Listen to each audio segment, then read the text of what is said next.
అందరికీ నమస్కారం. నేను మీ హేమా సుబ్రహ్మణ్యన్. హోమ్ కుకింగ్ తెలుగుకి స్వాగతం. కాలీఫ్లవర్తో ఇది వరకు నేను చాలా వెరైటీస్ చూపించాను. Gobi Manchurian, chilli gobi, cauliflower rice అలాంటివి. సో ఇవాళ నేను ఇంకొక మంచి రెసిపీ మీతో షేర్ చేయబోతున్నాను. ఇది గోబీ పరాటా. ఇది ఒక మంచి మీల్ అని చెప్పచ్చు. సో దీనికి కావాల్సిన పదార్థాలు ఏంటో, ఇది ఎలా చేయాలో ఇప్పుడు మనం చూద్దాం. గోబీ పరాటాలోకి ముందుగా ఫిల్లింగ్ చేయడం కోసం ఒక వెడల్పాంటి ప్యాన్లో 2 టీ స్పూన్ల నూనె వేస్తున్నాను. ఇందులో 1/2 టీ స్పూన్ జీలకర్ర వేస్తున్నాను. ఆ తర్వాత చిన్నగా తరిగిన ఒక ఉల్లిపాయ, చిన్నగా తరిగిన ఒక పచ్చిమిరపకాయ వేస్తున్నాను. నేను ఒక అల్లం ముక్కని చిన్న పీసెస్గా కట్ చేసి ఒక రోట్లో వేసి దంచుతున్నాను. ఇది ఫ్రెష్గా ఉంటే చాలా బాగుంటుంది.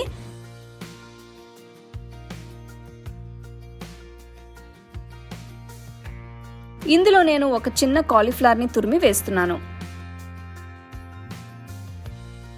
ఇదంతా ఒక్కసారి కలిపిన తర్వాత ఇందులో 1/2 టీ స్పూన్ ఉప్పు, 1/2 టీ స్పూన్ పసుపు, 1/2 టీ స్పూన్ కారం, 1/2 టీ స్పూన్ జీలకర్ర పొడి, 1/2 టీ స్పూన్ ధనియాల పొడి, 1/2 టీ స్పూన్ గరం మసాలా పొడి వేసి అంతా బాగా కలపాలి.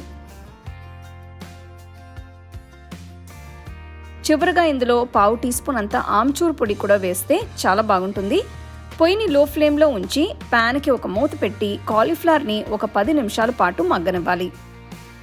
ఆ తర్వాత తరిగిన కొత్తిమీర వేసి కలిపితే ఫిల్లింగ్కి ఇంకా మంచి ఫ్లేవర్ అడుగుతుంది. ఈ పాయింట్లో పొయ్యి కట్టేయచ్చు.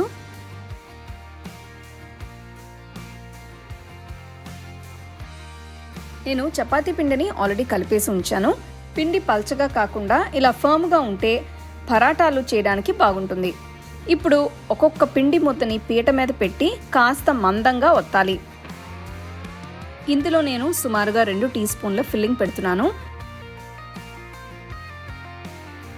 ఆ తర్వాత పిండిని ఇలా అన్ని వైపుల నుంచి మధ్యలోకి తీసుకుని వచ్చి ఇలా సీల్ చేయాలి. దీన్ని లైట్గా ప్రెస్ చేసిన తర్వాత ఇలా జాగ్రత్తగా ఒత్తాలి.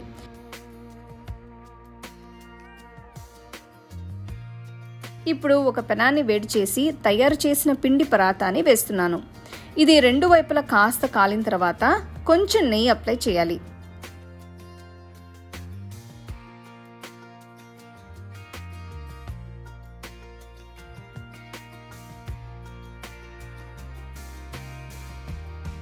చూస్తున్నారు కదా, పరాటాలు ఇలా 2 వైపులా చక్కగా కాలిన తర్వాత ఒక ప్లేట్లోకి వేస్తున్నాను.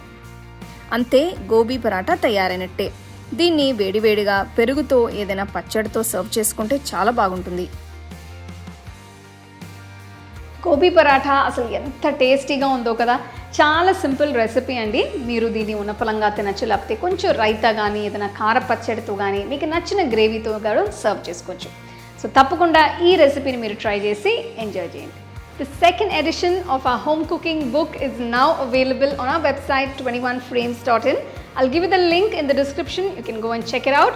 The book is currently available only in India for now, so you can place your orders on 21frames.in.